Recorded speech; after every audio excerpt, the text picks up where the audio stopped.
Everyone,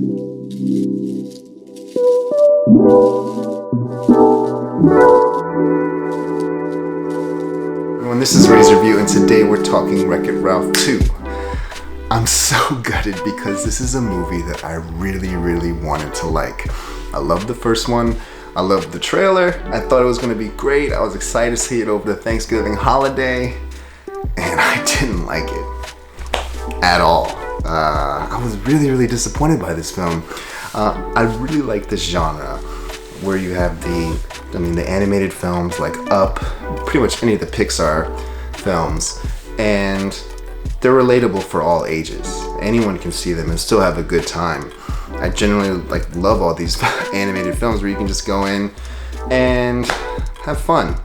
And I was expecting to have fun, but I did not. It's very childish.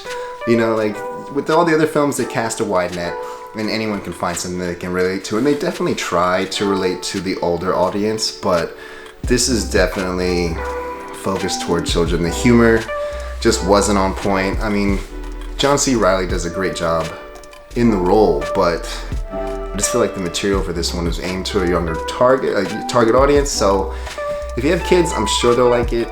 I mean, the kids in our theater weren't really laughing too much. I didn't hear much of a reaction from them.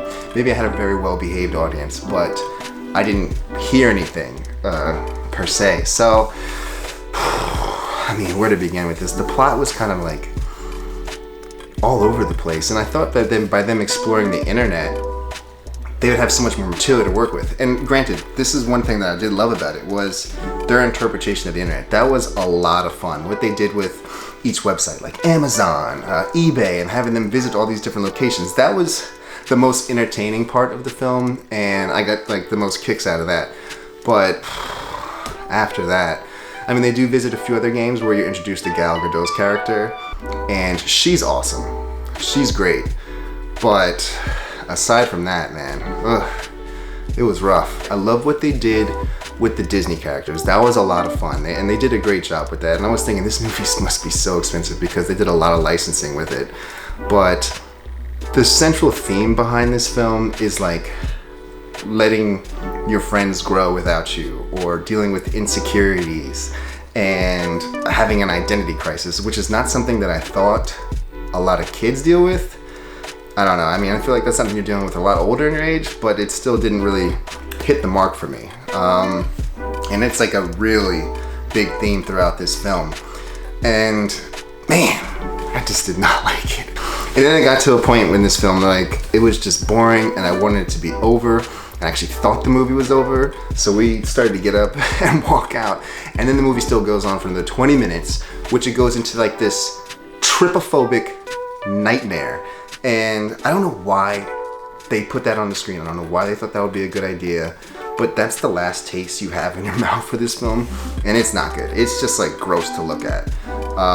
Well, at least for me, but I didn't talk to anyone who enjoyed that, but I don't know why they put that in the film.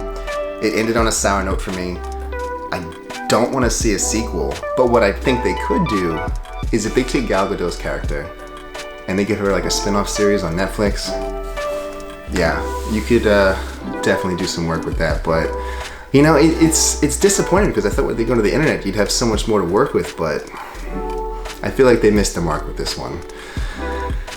Definitely have to say pass this one. But you know, if it comes on Netflix over the summer or something and you have nothing to do on a Thursday night, you should check this movie out. Or if you really like the first one, you want to see what happens, yeah, you can go with that too. But yeah, I give this a 3.5, 4 out of 10. Sorry. But thank you guys for watching. Until the next time, I'll see you soon.